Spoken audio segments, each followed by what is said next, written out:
Bill Schulz.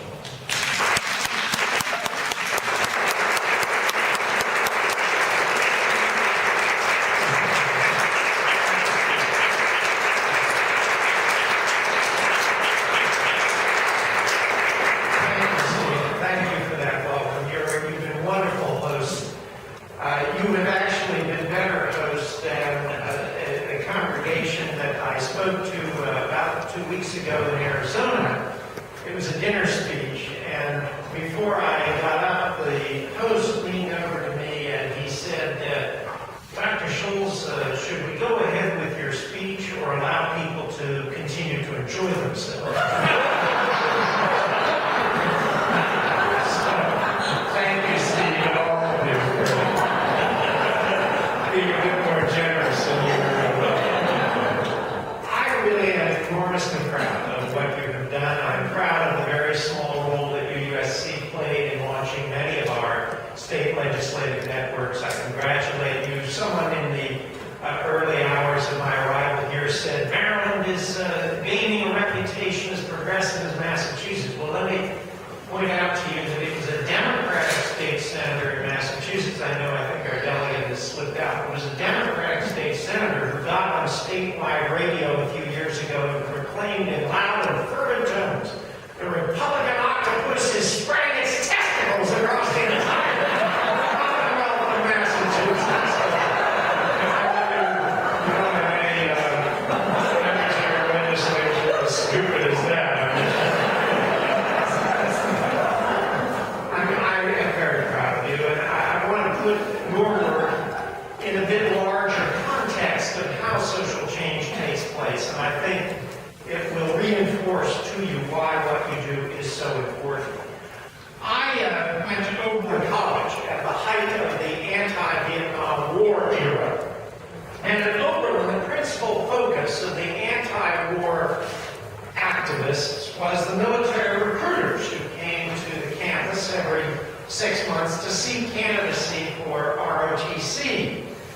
And one morning, as a recruiter drove his car into town, the car was suddenly swarmed and surrounded, brought to a standstill in the middle of the street by 40 or 50 radical students. And for more than 4 hours, the recruiter sat in his car in his crisp uniform. The students chanted anti-war slogans. The recruiter would occasionally inch his car forward, and the students would reposition themselves frantically to block the movement. And after about 4 hours, something very human happened. The recruiter said, I have to go to the bathroom. And that was not something that the students had planned on. We threw them into a huge quandary. Now, this was the era of participatory democracy, so the students took a vote. And by a very close margin, it was decided that they would allow the officer to get out of his car, go to the bathroom, provided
was a military officer trained in the ways of war, who represented what the students regarded as a morally bankrupt government that would stop at nothing, including killing children, to achieve its craven ends in Vietnam. And yet a majority of students thought that this officer would, for some reason, feel himself morally compelled to keep a promise. Think about that. Now, surely, forcing the officer to pee in a cup or to soil his pants was the tiniest of indignities compared to what he and his comrades were doing to the Vietnamese, or at least what he represented symbolically that the American military was doing to the Vietnamese.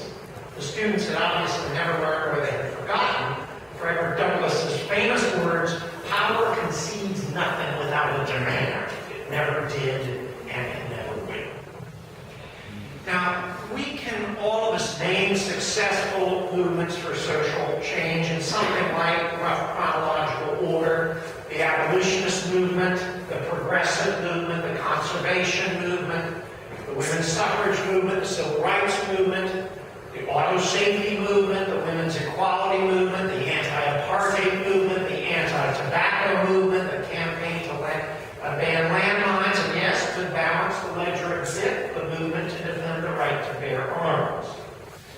I call these movements successful not because slavery and torture and smoking disappeared. Women still earn only 77 cents of every dollar that a man does. But I call them as largely successful because the norms associated with all these causes have shifted fundamentally as a result of the movement's efforts. And the challenge today in most of these areas is to enforce compliance more than acquiescence to a value. No reputable person today would defend slavery or torture per se. No reputable person denies that smoking will kill you or endorses forthright discrimination against women. That's why George Bush, unlike Dick Cheney, who long ago gave up a claim to reputability, that's why George Bush twisted himself in knots trying to deny he was torturing anybody. No reputable person would endorse those behaviors. It also helps to look at unsuccessful social movements. The Prohibition movement is perhaps the most obvious example. And I think the case can be made that the anti-Vietnam War effort was largely unsuccessful because, after all, the war lasted 6 years beyond the time that Lyndon Johnson was driven from office.